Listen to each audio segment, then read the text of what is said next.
Welcome to Build English Success. Today, we're diving into the real value of learning English. It's about more than just, landing a good job. It's so much more than that. Exactly. It's about personal growth and opening doors to some amazing opportunities. Yeah, so many people just focus on grammar rules and vocabulary lists. But what about the bigger picture? What do you think? That's the key.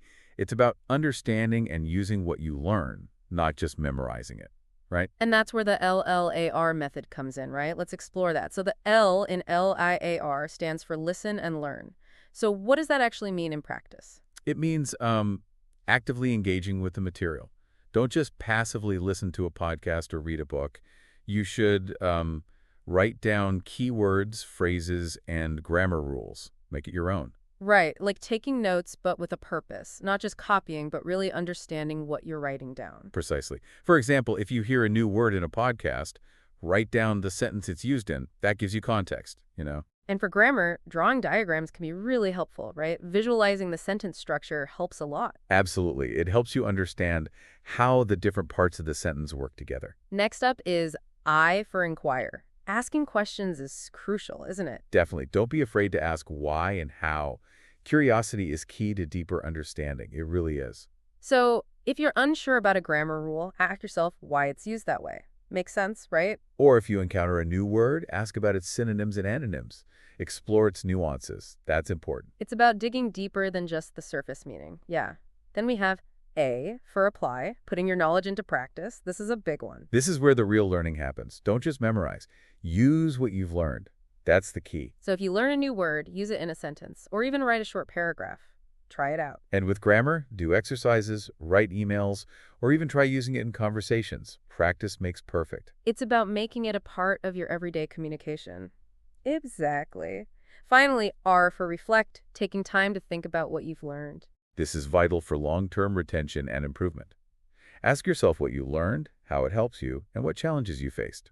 Think about it. It's about identifying your strengths and weaknesses and planning your next steps. Good point. It's about becoming a more effective and independent learner. So it's a cycle of learning, questioning, applying, and reflecting.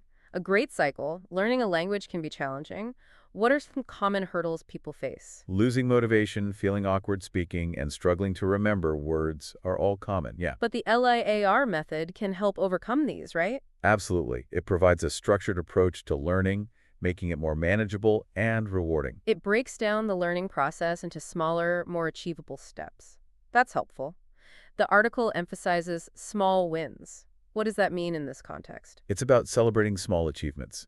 Learning 5 new words, practicing pronunciation for 10 minutes.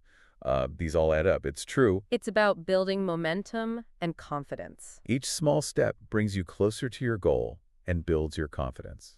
It's about consistency, not perfection. Exactly. Can you give a real-life example of how this works? Imagine learning to write professional emails. The theory is one thing, but actually using it in a work email is where you truly see its value. It transforms theoretical knowledge into practical skills. It's about bridging the gap between learning and application. And that's where the real progress happens. The article also talks about lessons beyond the textbook. What did you think about that? Learning English is also about learning about life, resilience, perseverance, and embracing mistakes.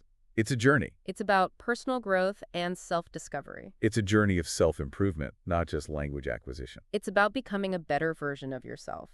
The key takeaway seems to be consistency, right? Small, consistent efforts. Exactly. Small daily actions lead to significant long-term results. It's about building a strong foundation for lasting success. It's a marathon, not a sprint.